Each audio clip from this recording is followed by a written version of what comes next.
Hey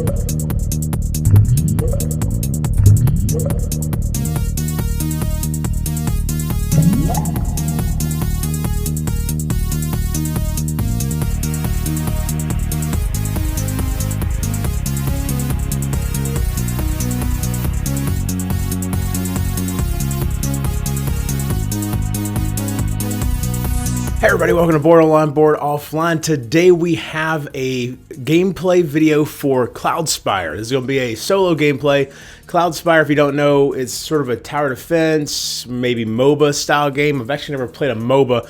I did play tower defense a good bit back in the day, back when I was playing video games a lot. And it has, you can play against, against multiple people. You can play, I believe, up to 4 players.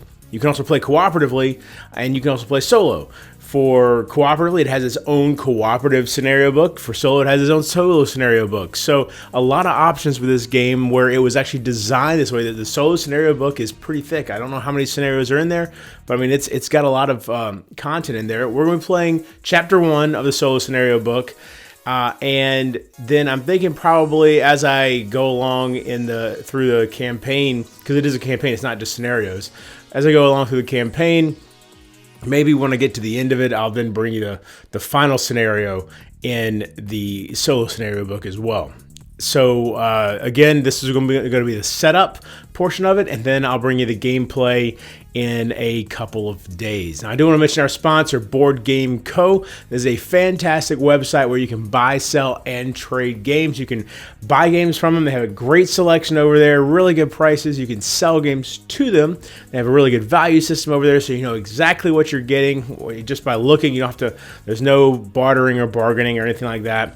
And you can trade with them. They use that same value system. You can put in your Board Game Geek account username into their website, and then they will generate a list based off of your, if you've set up your list over on Board Game Geek, so it says you want this in trade, you click off all the different ones that you want in trade. It'll create a list right there on the website of the games that you have that they want and the games that they have that you want. And then you can figure out what you want to trade. So be sure to check out Board Game Code. There's a link in the description below. Click on that so they'll know that I sent you over there. Now, by the way, sorry about this kind of weird setup. Normally, obviously, I've got my game topper table right here that I'm sitting at. We're doing a couple things in the house, and so I had to move my table off to the right here for today. I should be back to my normal setup when the next video is filmed.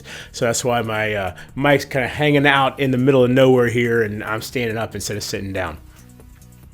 Okay, I think that's pretty much everything. Let's get down to the table, and we are going to set up Cloudspire, the Chapter 1 scenario for the solo scenarios.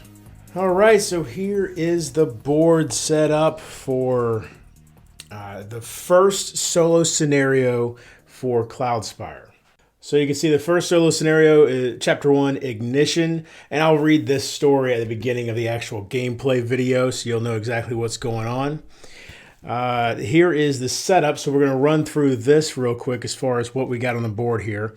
So I am the Brawnen. I'm fighting against the Heir, okay? And here is the Brawnen's sheet. So let's go through this real quick.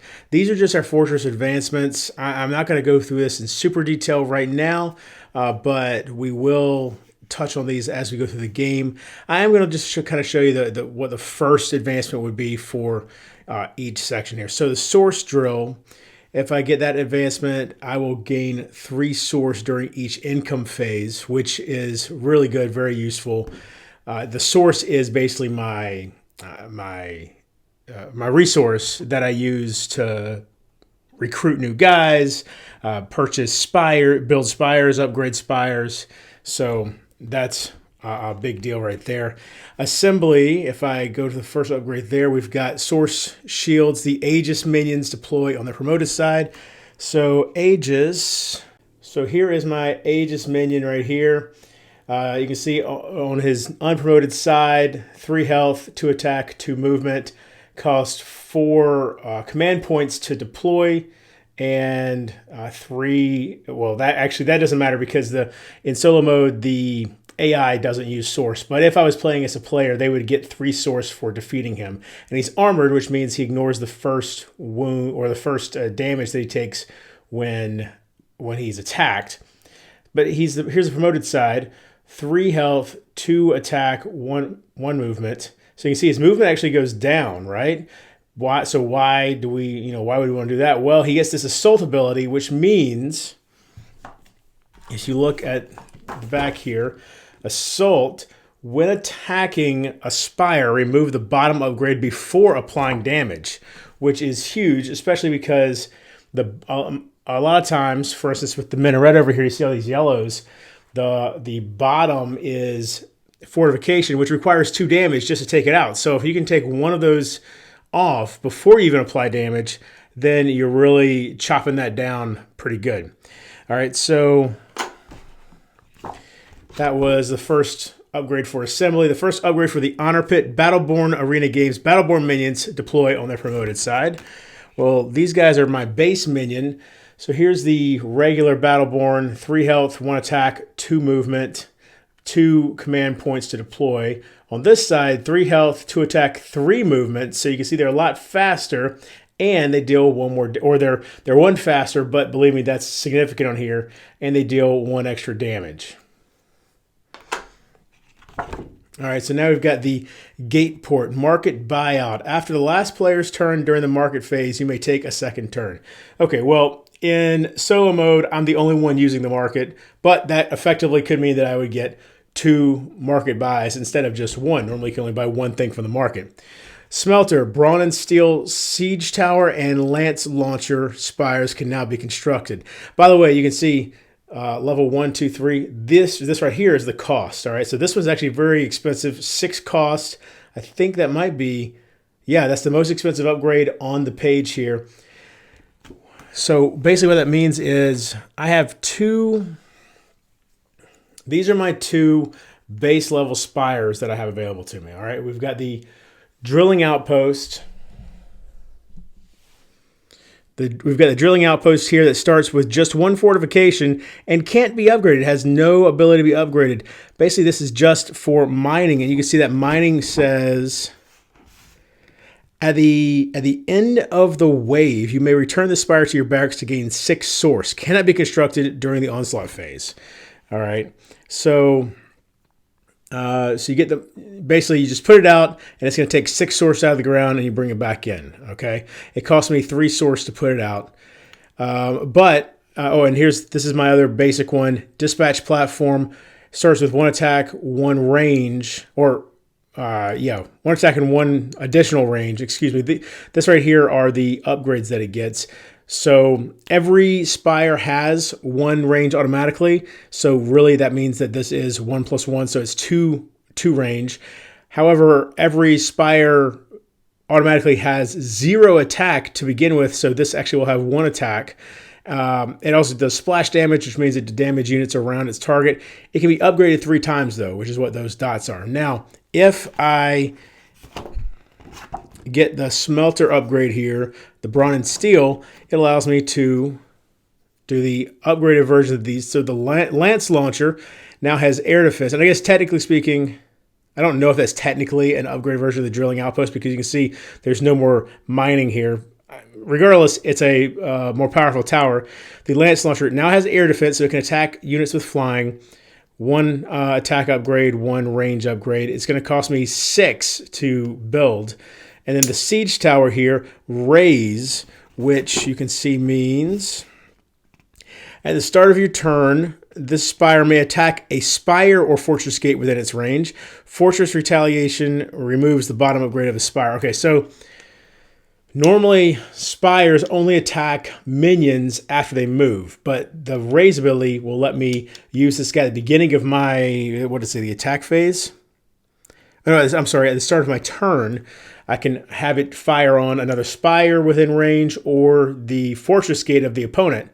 So that's what that is. And you can see it starts with 2 range upgrades. So it has 3 range total and then 1 attack.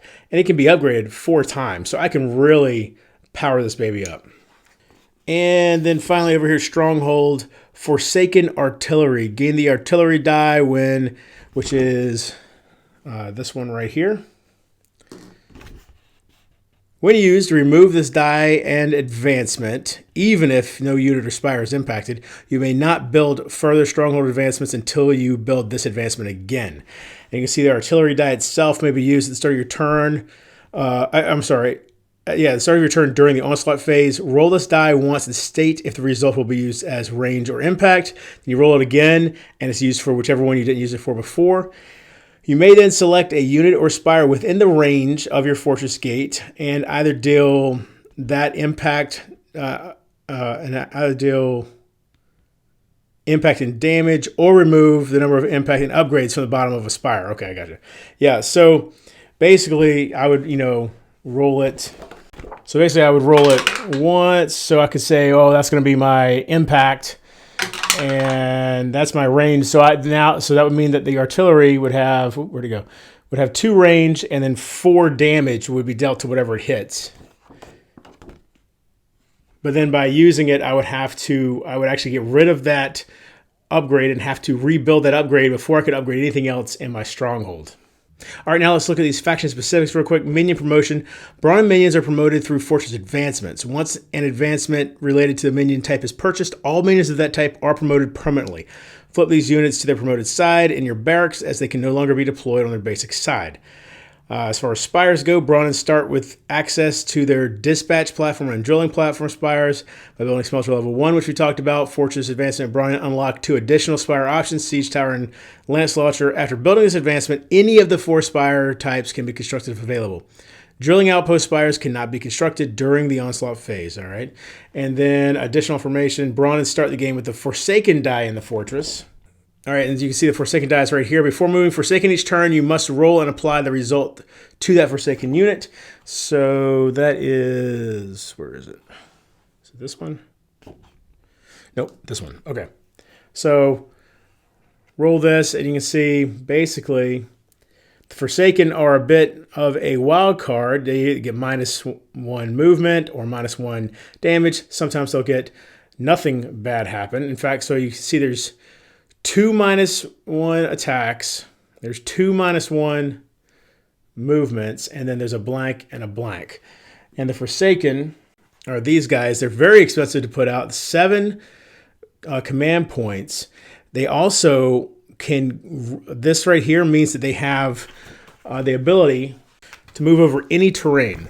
So Forsaken have that symbol. And so these are the terrain hexes, that ocean. These are the terrain hexes that they can move over, which is all 5 of the different terrain on here. So literally any space on the board is available to them. And you can see if they had the mountain symbol, that they could do everything except water. And if they had the forest symbol, everything except mountain and water. The grass symbol, they could do the path and then the grass area. And then no icon means they can just go on the path. But so the Forsaken can go anywhere on the board, and basically they just would make a straight shot across the board to the gate over there. They have 7 health, so very difficult to kill. 4 attack, very powerful for a non-hero. Very powerful even for a hero, really. 2 movement. Assault means they, like I said before, with the Aegis, they take the bottom token off of a spire before dealing damage to the spire.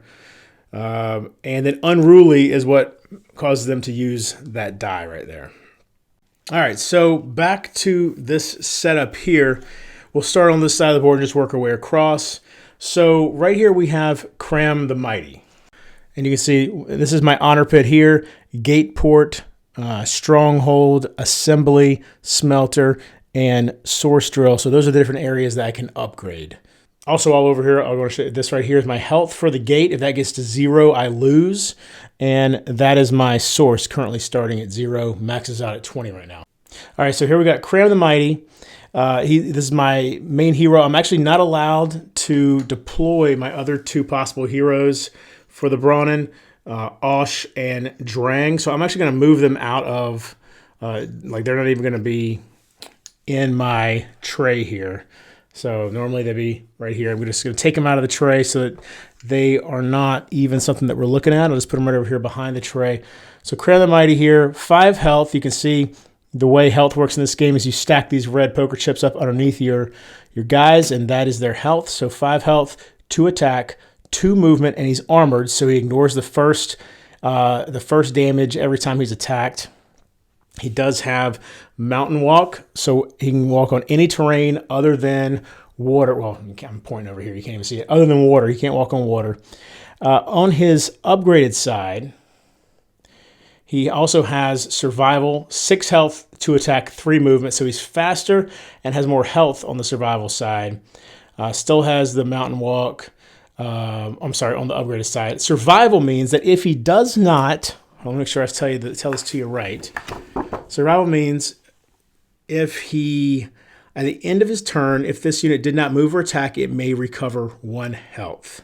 All right, and by the way, that's worded a little funny, but it has been confirmed that it means that it's more like did not move or did not move, also did not attack. So he can't do either, and then he would be able to gain 1 health. Right here we have a swamp landmark, so that I'll be able to, if I, at the end of a unit's movement, if it's next to that, I can explore, flip it over, see what's there. It is on top of a source well. Source wells are where you can build spires, so I'm going to have a vested interest in clearing that off. All of the landmarks that you'll see here are on source wells, and spires can only be built on source wells. So speaking of source well, there's one right there, and this is, let's see, this is a swamp landmark. I can't remember the name of that type of landmark. Okay, that is up there. That's a ruins landmark. So we can see what's there once we get over there next to it.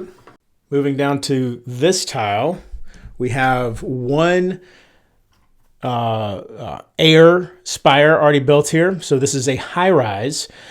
So remember, these right here are just if it were being built in the game, what it would start with. However, the scenario tells me what to put underneath it. We've got 2 range upgrades. You can see that's range, 1 attack upgrade. So this high rise will have 3 range and 1 attack.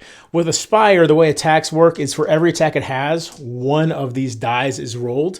This die has 4 1 damages on it, 1 blank, and 1 2 on it. So the high rise is going to only roll 1 die right now. Like I said, 3 range. Okay, up here we've got the minaret, which is one of my primary targets during this game. The minaret is really going to be a pain in the butt. It has air defense, so it can attack flying units.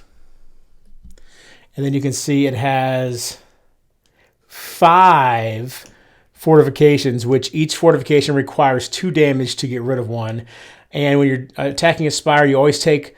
damage is always dealt to the bottom chip first. So that means I've got to deal 10 damage just to get through that, unless I have abilities like Assault that'll take 1 off the bottom regardless. Then it has 2 range upgrades and 2 attack upgrades. So this is going to have 3 total range, rolling 2 attack dice, and then, like I said, it has the 5 fortification underneath. And this is a temple landmark on top of that source well. So this tile actually has 2 source wells right there and there. Okay, and then right here, the last island before we get to the Heir Fortress, we've got the Regal Lookout. All right, it has 3 roosts, which is going to affect the Elfin Kazi, and then it has 1 Elfin. So basically what that means is at the beginning of, I'll double check, but I think it's the Onslaught Phase, and Elfin Kazi will get put out on top of this because it says 1 Elfin. And then this Elfin Kazi is going to have 3 movement because of the 3 roost, because this has Roost Roam. So it's flying, Roost Roam, save, which it doesn't really matter in the solo mode as far as I can tell. So here, let me show you. Here's the Heir's card here. So the way this works is, so flying... this talent is ignored if this unit is grouped, okay? This unit can only be attacked by spires with the talent air defense, all right? So it can go straight to my gate without me being able to get to it unless something else happens, which actually the Elfin Kazi won't do that, and I'll show you why in a second. Another unit may move onto this unit's hex, forcing this unit to trade places with it. That basically is just showing that, you know, a flying unit cannot block movement. If the trade would place the unit on a fortress gate hex, it is instead placed on the closest valid hex of your choice, all right? But then it's got the Roost Roam, like we said. Oh yeah, sorry. This is the side I should be using. Forget about that save side here. This is the side I should be using, the Flying Roost Roam and Glide Bomb. All right, so Roost Roam over here, you may choose how much of this unit's movement to use, when it moves, and if it attacks. Its movement stat is equal to the number of roosts, so like we said, 3 in this case. It most recently perched on, so the number of roosts it most recently perched on. If this unit does not start its turn on a roost, it must either perch on a roost or use Glide Bomb or Save before or after its movement. While perched, this unit is not considered grouped and is still active. If Elfenkazi are the only faction minion type in play, the wave ends and Elfenkazi are returned to your barracks. Okay, so all that to say, basically, this guy's going to be right here. He's going to have Flying Roost Roam and Glide Bomb. And then the scenario gives some guidance on how the AI talents will trigger. All right, so you can see here at the start of the Onslaught Phase is when he goes out. And then Glide Bomb triggers of this unit use Roost Roam to move and is adjacent to an opposing unit after movement. So Roost Roam, this unit will only move from its roost if it is able to move adjacent to an opposing hero. If this unit has multiple options of hexes, okay, so basically what you're seeing is it will only move if it is able to get next to a hero. So let's say Kram was here, the Elfenkazi was here, it would move 1, 2, 3, or 1, 2, 3, either way, 1, 2, 3, however, because it's got Ocean Walk, and then it would blow up, and it would deal 2 damage to Kram and 2 damage to the Minaret. And since that's not actually an attack, I'm pretty positive Kram would take all 2 of that damage. I don't think Armored would help him there. And then finally we have High Rise here, which has 1 fortification and 1 attack. So it'll have 1 range, so it's just hitting these areas right here, 1 attack, and like I said, that fortification. And then the last thing we've got over here is Darb is over here in the Air Fortress. Darb has 3 health, 1 attack, 2 movement, flying, and dodge. All right, you see Ocean Walk. I think most of the units with flying also have Ocean Walk. Flying itself doesn't let you go over any terrain you want, but that's how they get around that, is by giving them Ocean Walk as well. So dodge, what does that do? When damage from an attack or retaliation would defeat this unit, ignore the damage entirely and do not retaliate. Flip this unit to its basic side. Okay, and remove all upgrades, keeping the current health. All right, so that's everything. Our market is up there. We've got those 3 units out right there, or those 3 market items out up there. We'll go through those when we go into our first market phase in the gameplay portion of this series. Got our relic deck here. No event deck, because all events are actually right here. You don't draw from the event deck like normal. I think it's everything on the board, so let's run down this real quick. Make sure there's nothing else over here I need to show you. Okay. By the way, I did, when I was doing the setup, you have to roll, it can randomize a little bit, roll the d6. I rolled a 2, so the spires got set up as shown. But you can see you could swap A and B or B and D depending on what you rolled. All right, so real quick, my objectives for this scenario. All Minaret spires defeated by the end of wave 4. So we got this Minaret right here. All air spires defeated at the end of wave 4. By the way, it says at the end, not by the end. It could be a difference there. At the end of wave 4, okay, and defeat the air fortress gate. And if I do that, the scenario ends immediately. For each one I complete, I get 1, what's that called? Renown. That's what it's called, Renown. Okay, and the Renown I get can affect the next scenario, apparently. So, scenario win-loss conditions. I win if I complete at least 1 objective by the end of the scenario. I lose if my fortress gate is defeated or if Kram the Mighty is defeated. All right? Scenario-specific rules. Kram the Mighty is the only hero that Brawnen may deploy. And I note Darb's going to remain in the fortress until, and is considered out of play until wave 3 when he comes out. And then this gives me Darb's priorities as far as his mark and attacking and stuff like that. All right, and then the AI triggers, we've talked about that a little bit. Event die results, we'll deal with that when we roll the event die. And then here are the waves. So we got 4 waves. The event phase, we'll roll the event die each time. 0 income the whole time. So the only source I get is going to be source that I generate myself.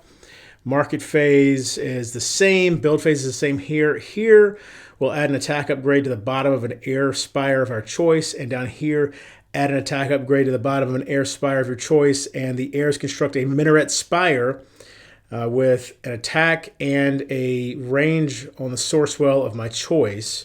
So nowhere near as powerful as that one. And then prep phase, we've got 5 command points, and it shows what the heirs are putting out. 7 command points plus an architect plus the heirs. 9 command points plus what the heirs do, and then 11 command points and all the heirs stuff. Then as at the wrap up at the end of the scenario, take note of the amount of renown earned in the scenario as it will affect the setup of scenario 2. All right, so there you go. That's the setup for Ignition, which is the first chapter in the solo scenario book of Cloudspire. I hope you enjoyed this video. Be sure to come back and check out the gameplay. I've had a lot of fun with this game so far. This one might sneak on to my top 30 favorite games list, which is coming out next month. So be sure to stay tuned and see if this one makes it on there.